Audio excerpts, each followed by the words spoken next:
Hello and welcome back to Watching Brief on the week of the 13th of November 2023.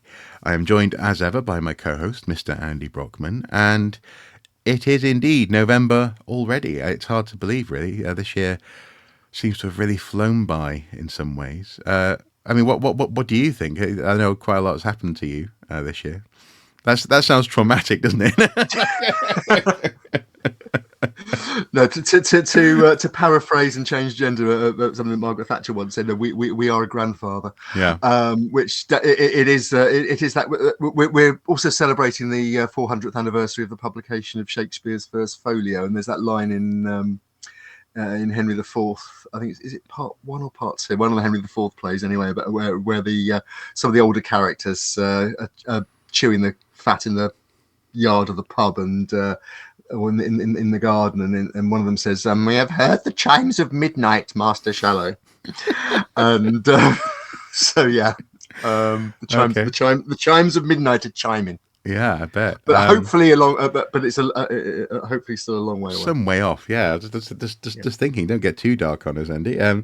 But regardless of whether we hear the chimes of midnight, our watching brief continues, and this week we have a selection of things to talk about. This is stuff that has been folded together from the last sort of 10 days, I guess.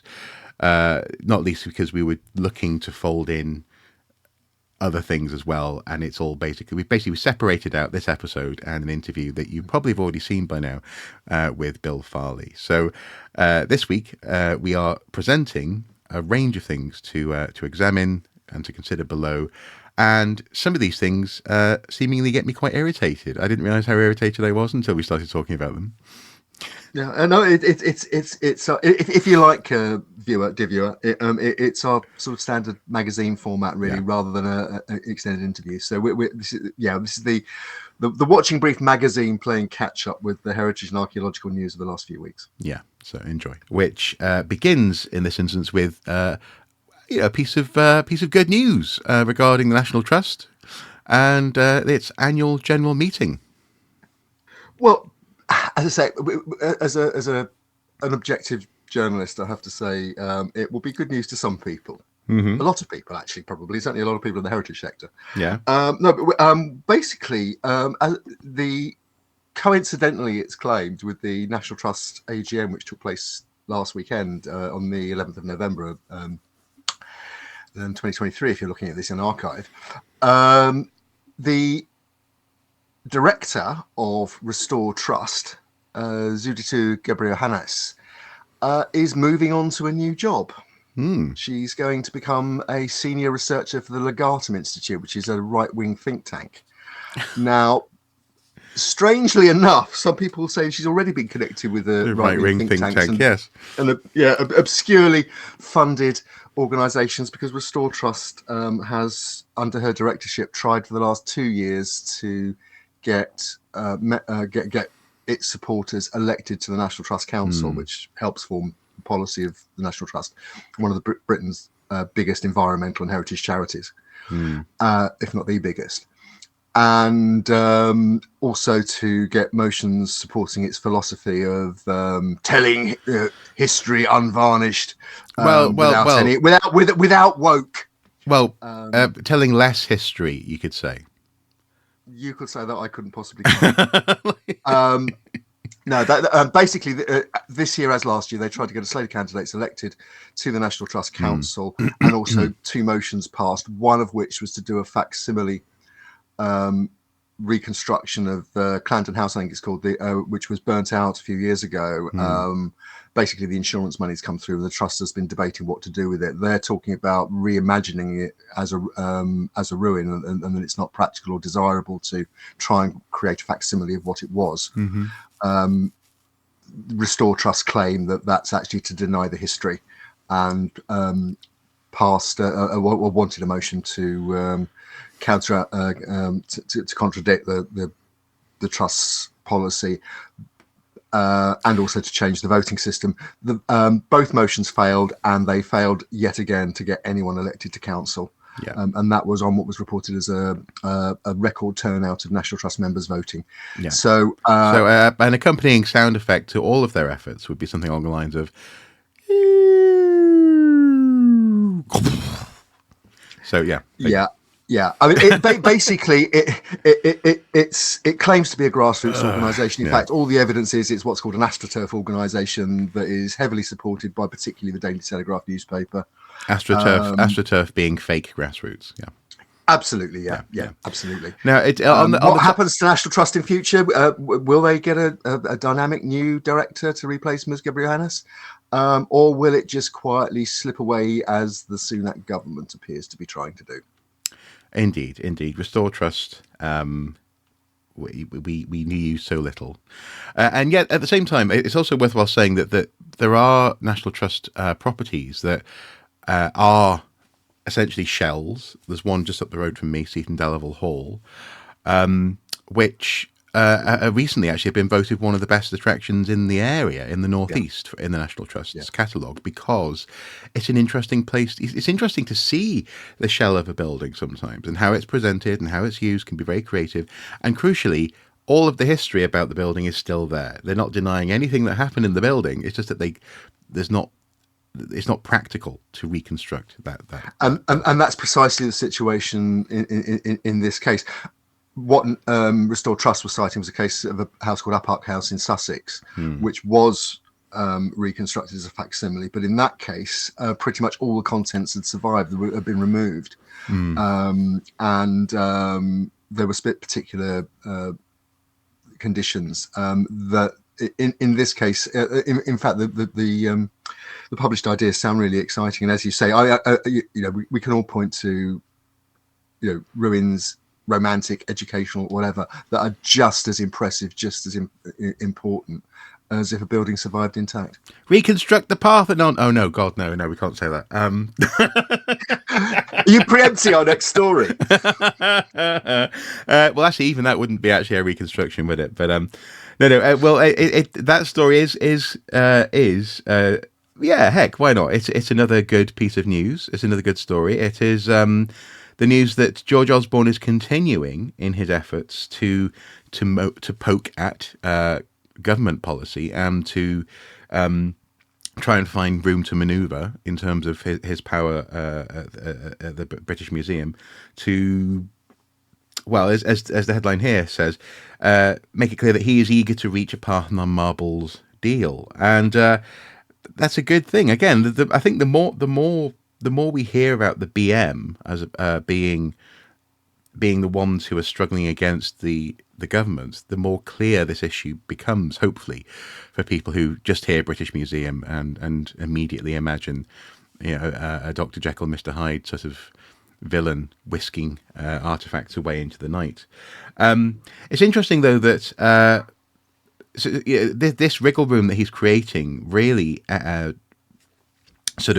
ripples much stronger, obviously, in Greece. So, for example, we've got a link down below to the GreekReporter.com, where they highlight the chairman of the British Museum Trustees, George Osborne, has said that he hopes he can reach an agreement with Greece that would see the Parthenon marbles temporarily returned in exchange for ancient artifacts that have never been seen in the UK. So it's they're reporting it with fairly total clarity, and again, this must be good as well for international relations. Oddly enough, Osborne is possibly being more of a statesman than he ever has been while running the British Museum. Well, given that his old boss, and preempting another story, we're going to be talking about the King's Speech and the government's programme in a minute, but given that his old boss has just been recalled to public service as Foreign Secretary, yes. Lord Cameron. People a bit. Yeah, exactly. Lord Cameron of Piggate. No, people have. Please don't look that up. People have been joking that the way things are going, George Osborne will be back as Chancellor of the Exchequer before Christmas. But he'd be mad to take the job. He would. He's obviously having too much fun as chair of the BM at the moment. Even with the other issue, which we're going to talk about in a sec, with the objects that have gone missing. Shall I just explain quickly for our viewer what the circumstances of this actually were? The quotes that Marc's just given from Osborne actually, and again, this is trolling of the government of the highest quality. Because having floated the idea of some sort of informal deal outside of the British Museum Act, therefore preventing the government from stopping it, at the Department for Culture, Media and Sports Select Committee a few weeks back, which we talked about on the show. Last week, the British Museum had its annual dinner for its trustees, and they held it in the Parthenon gallery. And so in the shadow of some of the Parthenon marbles, George Osborne floated this idea again of a swapsies deal with the Greek government, which would mean that nobody would actually relinquish ownership, certainly for the time being, which would enable the whole thing to go ahead as a standard museum swap. The government couldn't intervene, and certainly legally, although it might huff and puff a lot.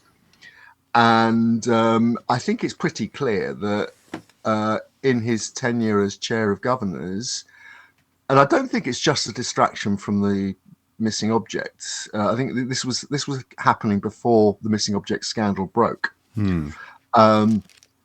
But I think Osborne, as you say, he wants to be a statesman in on the cultural scene, using wielding Britain's or the British Museum's soft power, and this is another indication it's happening.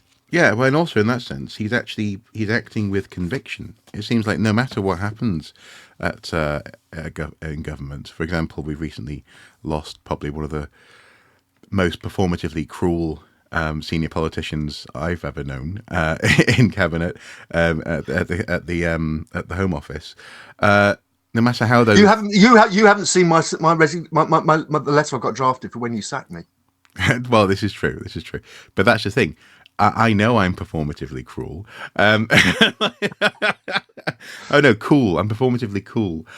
That's not much better. But no, despite that, despite whatever the wind, which direction the wind may change to with a reshuffle and so on and so forth, he's remaining fairly convinced of his argument, and in that sense, good on him. Again, 10 years ago, there's no way I would have thought I'd be praising George Osborne. But well done to the man. Well done. Speaking, actually, I have to say that there is quite a crafty piece of politics here as well. In that it does put the Greek government on the spot, because the Greeks have said they'll never come to an arrangement which doesn't involve them taking back legal ownership, legal title, and so it could be knocked back by the Greek government on those grounds. But that would have to be pretty performative in its own right, because politics is the art of the possible. So in that sense, politics is the art of the possible, and if there is a deal that sees Parthenon marbles back in Athens, does anyone really expect them to come back to London? No, exactly. Yeah. Speaking of London and the British Museum, the terms of the Independence Review, terms of reference, have been published. Independent Review, sorry, not Independence Review. Yeah. Into the collection, security, and governance of the museum.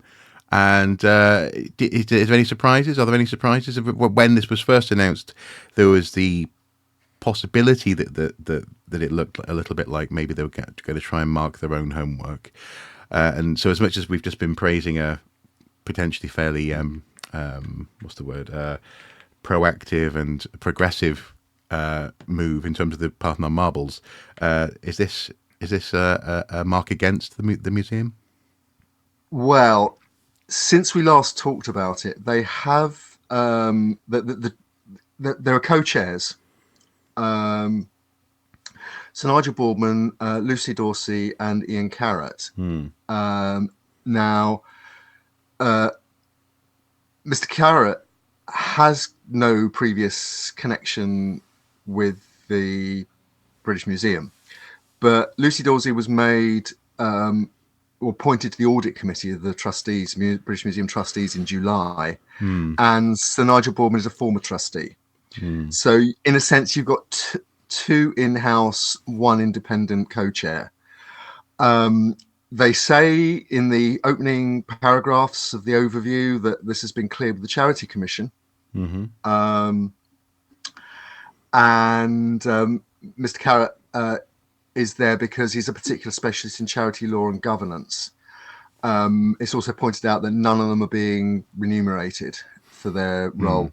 Now, the other review members, and this is where I think people might have an issue.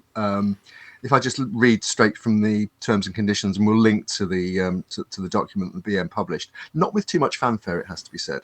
But included on the review, the British Museum's head of internal audit, the head of security, the head of visitor services, the keeper of Greet and Rome, and other such persons as confirmed in writing by the co-chairs and the chair of trustees. The review will work closely with the British Museum's interim director. In other words, this isn't an independent review, actually. It's an internal review. Yeah. And I suspect, depending on what turns up, and particularly depending on what's happened with the police case, as often happens with these kind of issues, it might be escalated to a fully independent review with probably an independent KC, King's Counsel, a senior lawyer with arts experience to chair. The objectives. There's a few other interesting nuggets in the document. One of which is the suggestion that they still don't know what's missing.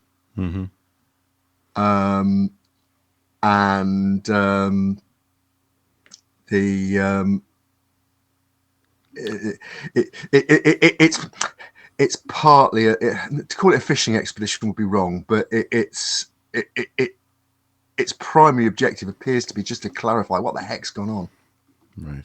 If that's possible. Well, and hence possibly the reason that it's been published without great fanfare. They'd much rather people were talking about Osborne trying to return the Parthenon marbles than this massive. Cock up at best. I just very quickly, I think the difficulties that they're facing is pointed up in the final bullet points of the objectives. It describes, and I'll just quote directly, to carry out a programme for the recovery of affected objects that are missing or stolen. This shall involve the conduct and control, with the oversight and approval of the trustees, of civil litigation in support of the recovery programme, including, where appropriate, civil litigation against persons suspected in involvement with the theft/damage of the affected objects during the relevant period, and persons suspected of possessing missing affected objects. Now, that civil litigation would be overridden by any criminal charges that may or may not be brought. But certainly that suggests again that they don't know where and who has what, and but they're saying basically they want it back, and they'll take action to get it back. Yeah, and we must remember as well, not that long ago, they were asking for the public's help in identifying where this stuff might be as well. So there's clearly lots of question marks. Indeed. Speaking of things missing, we have in this most recent King's Speech, that for folks at home who may not know is the formal opening of the new term year session of Parliament. It involves the monarch. The last one was actually delivered by Prince Charles on behalf of his mother, and this year it is his own King's Speech, the first in 78 years, I think they were saying, technically speaking. And you have reported on this on the Pipeline. And well, you say here it's a short story, although you did manage to get a fair bit of ink out of this very short story, I should say. Well, that's because of one proposed bill in particular, but we'll come to that in a sec, maybe.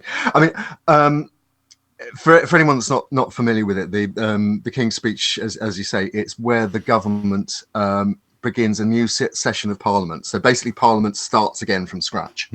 All the old bills have either been passed or dropped, and the government proposes a new programme of legislation for the current Parliament. It doesn't require a general election. It's a sort of the administrative full stop new paragraph, but it's quite important in British politics. The King's Speech is always written by the government. It's delivered by the monarch, but it's not actually. They have no input into the content. And in fact, some people have argued that the fact that the King delivered it in a thoroughly disinterested monotone, particularly the element on rowing back on environmental issues by granting new oil and gas licenses in the North Sea, which it's known that the King thoroughly disapproves of. So he was an environmentalist before it was fashionable.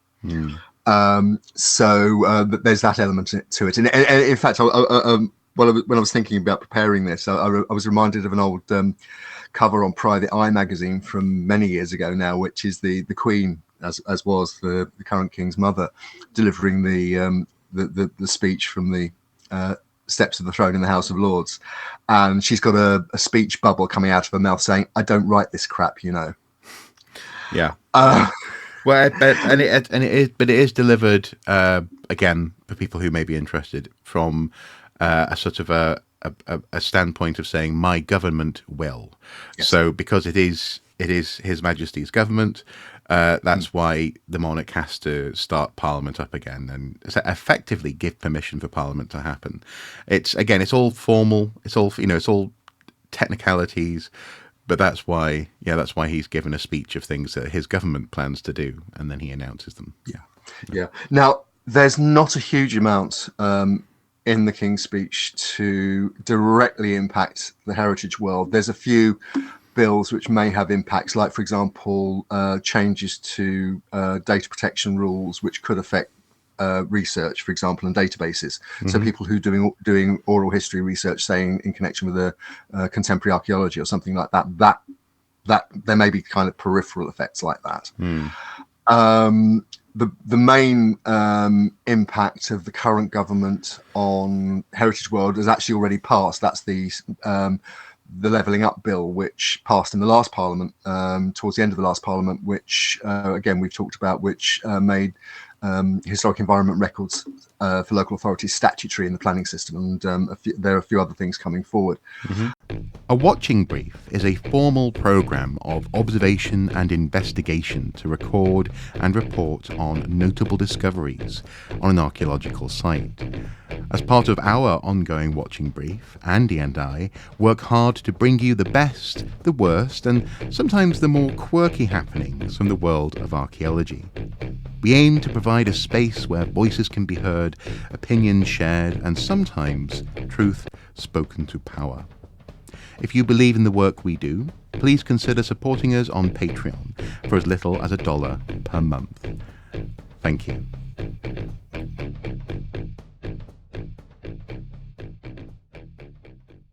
There was one bill, though, in particular, which is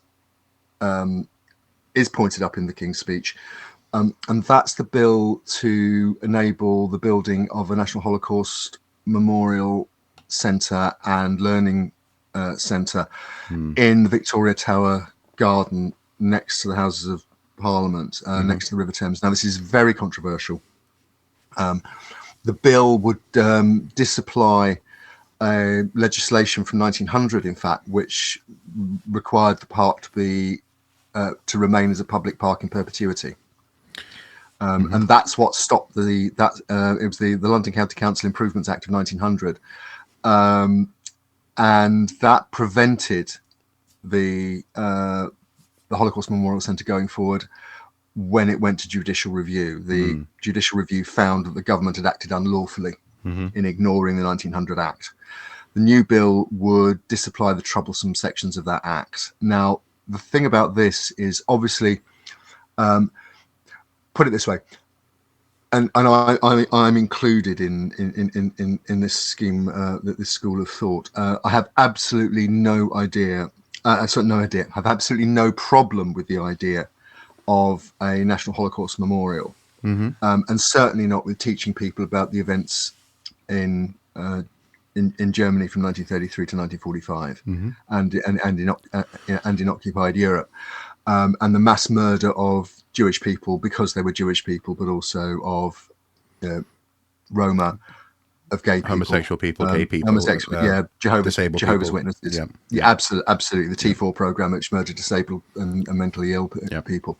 So there's absolutely no problem with any of that, and I think and certainly the opposition isn't on any grounds of that type. It's right idea, wrong place. The park's quite small. Mm-hmm. It's one of the few green spaces in that part, quiet green spaces, where you can go in that part of Westminster. Mm-hmm. It already has significant memorials, including a copy of the Rodin Burghers of Calais. And it became an impromptu memorial when the MP Joe Cox was murdered just before the referendum in 2016. And quite a moving, quiet place to think about the implications of that. So opponents of the scheme, which includes many people in the Jewish community as well, including Holocaust survivors, say, look, as I say, right idea, wrong place. The government appears determined to force it through. They're supported by the Labour Party at the moment. The project has a chair from the Conservative Party and a co-chair from the Labour Party. Eric Pickles from the Conservatives, Ed Balls from Labour. But it's become somewhat accident prone as well. The costs are ballooning, and the project has just lost its lead architect, who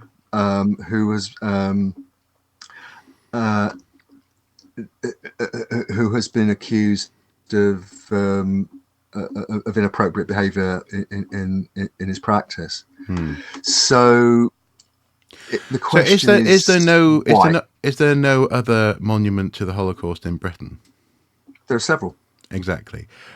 So why? I should explain. My impatience here is not, again, all those caveats. I'm not remotely against the notion of it happening.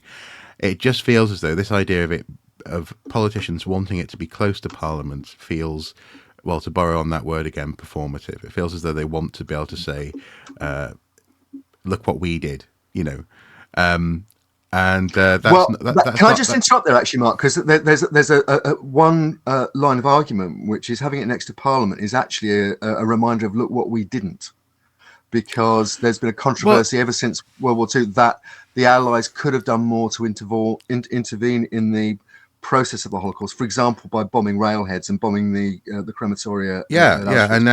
And now they're continuing, that attitude, arguably, by not listening to Holocaust survivors who say this is the wrong place for it. You know what I mean? Like it's wanting it on your terms in a place that looks good for you, that you can easily have a photograph by, that's within the shadow of Parliament and so on and so forth. And I can understand why that feels like a powerful statement. But if so many people are saying, think about where you're putting this, it's a tone deafness. It's precisely the sort of nonsense that happened in the 1930s when people go, oh, I'm sure they wouldn't possibly, do this to their own citizens in Germany, blah, blah, blah. And it happened. So basically, this section of this explanation is something we've already talked about, I think, twice or three times now in Watching Brief. That's the reason why I'm a little bit impatient with it, is if they're going to do it, if they're going to steamroll perpetuity laws as well, I guess, and also, of course, Labour aren't going to have a conversation about this lest they be accused of anti-Semitism, which is such an incredibly hot topic for the opposition party. As we've seen just this week, yeah. So basically, this is happening. It's just happening, and it's just I'm getting a little bit annoyed by it. Except, well, again, far be it from me to suggest that anything the current government is doing is performative, but it is becoming increasingly difficult to get legislation through both houses of Parliament and onto statute before the next general election, which has to be, Parliament has to break up just before Christmas. Yeah, that's fine. But as I say, if the Labour Party comes in and rolls back on it, that'll be something that the then opposition Tories will use to beat them over the head with anti-Semitism. It was, I can bet you it will. Two things. It'll still go to potentially still go to judicial review, because the opponents who want to save Victoria Tower Gardens as a quiet place are determined to stop this. Right idea, wrong place. But there's another factor in this, which is the performative factor of this. Now, the government's notes to the King's Speech tied this absolutely to the events in Gaza in the last few weeks and the appalling atrocities. Which, again, is cynical. It's really cynical. Just because you're feeling bad about what's happening in another country at the moment doesn't mean that you can steamroll. Sorry, I know, again, I'm ranting, but it's just... that's really quite gross. You can support, if you want to, Israel in this instance, and it doesn't have to be tied to a national Holocaust memorial that's already controversial.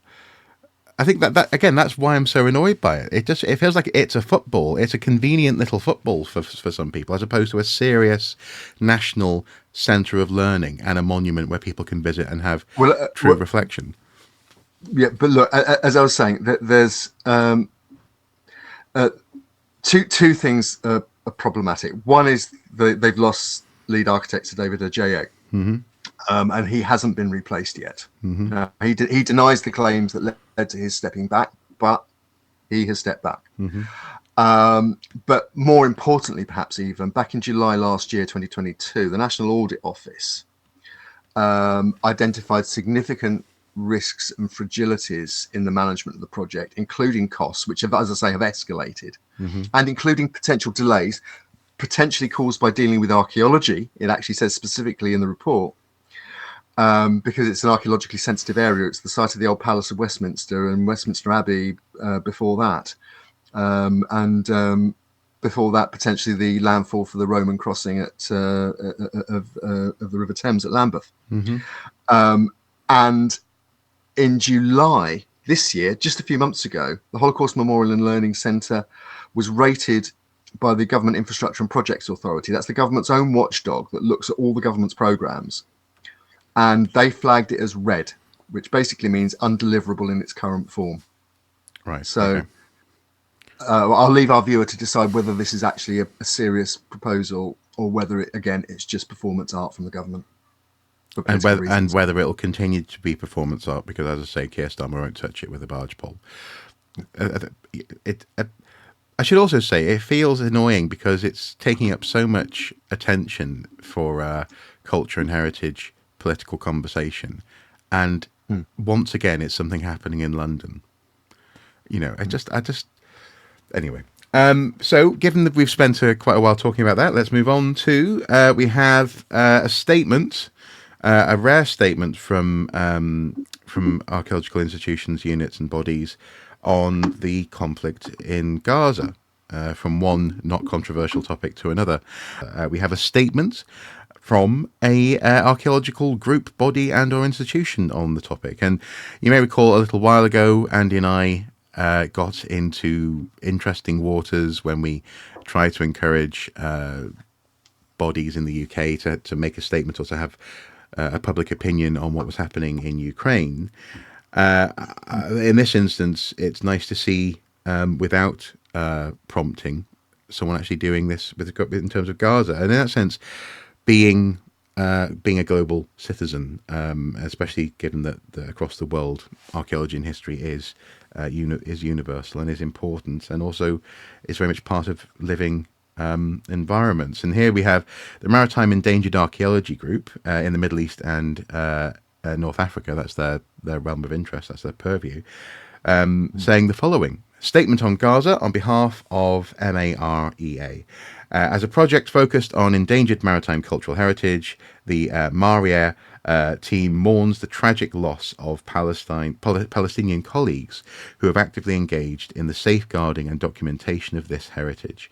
We deplore the continued violence which has resulted in the displacement of our surviving colleagues, and how it has irreversibly affected local communities and has damaged or destroyed unique cultural heritage within Gaza. We offer condolences and express solidarity with all who have lost or are missing loved ones. We remind all parties that the destruction of cultural heritage is unlawful and can be considered a war crime. Obviously, they go on to go into more detail about the situation, specifically the fact that it was precipitated by actions on the 7th of October by Hamas. That wasn't hard, was it, to do? And I find it interesting. I continue to find it interesting how shy archaeologists are of talking about conflict. This is probably the most difficult conflict to talk about in the world, in terms of everything from politics to religion to how people might see your opinion on something, so on and so forth. And yet we have a clear statement talking about humanity, talking about cultural artifacts, and also pointing to how the way in which modern warfare can result in unlawful damage to our shared heritage. What do you make of this, Andy? Like you, I just welcome archaeologists, and these are maritime archaeologists. It's a partnership between two universities, Ulster and Southampton, and also other partners, including charitable partners who help fund it. And they're acting as global citizens, as you say, responding to an absolutely appalling humanitarian crisis. It's in the second paragraph, it goes on to call for a peace settlement, a two-state solution, as being the only just way to prevent this happening in future. But in the end, it's a humanitarian comment for people who have an interest in conserving cultural heritage for the future, for when hopefully this stops, that there's still something left there for people in the region of whatever ethnicity, religion, nationality, and the people who would want to visit what is an incredibly rich part of the world in terms of its cultures. Yeah, and both you and I consistently have commented on conflict in archaeology and archaeologists and the humans involved and damaged by conflict for as long as I've known you, and certainly for as long as I've been operating on Twitter, now X, and now on Blue Sky. It's not easy, but I think it's important, especially as well if you want to make connections between your work and and relevant life, current happenings globally as well. And in this instance, you can see why it was within their purview to comment, certainly. But it's both good and also a shame that it is a unique voice at the moment, seemingly. The point I would make, I think, is that archaeologists spend a lot of time saying one of the added values of what we do, rather than just ticking a box on a developer's planning permission. If we're doing it properly, we're doing things like placemaking. In some situations, it can be peacemaking. I was looking again in the week at an initiative in Colombia, in the Colombian Amazonia, where indigenous people have been trained as sort of heritage champions to help promote the area as an environmental and heritage tourist destination. And that's, again, people from the University of Exeter have been involved in that. And Colombia, of course, is a country that's had its own and still has its own issues with internal conflicts, and particularly the drug cartels and so on. So, it's archaeology can have such a positive benefit. It can make a really positive contribution to these. Yeah, they might seem like intractable problems, but archaeology can even help with the baby steps, but only if we're not too afraid to do so, or not too aware of the current opinion of someone in government, for example, because as we've seen this week, these things change all the time. Their opinions change, but you can plant your feet if you want to. Finally, we've mentioned the conflict in Gaza. There's also news from the conflict in Ukraine. We have news in hyperallergic,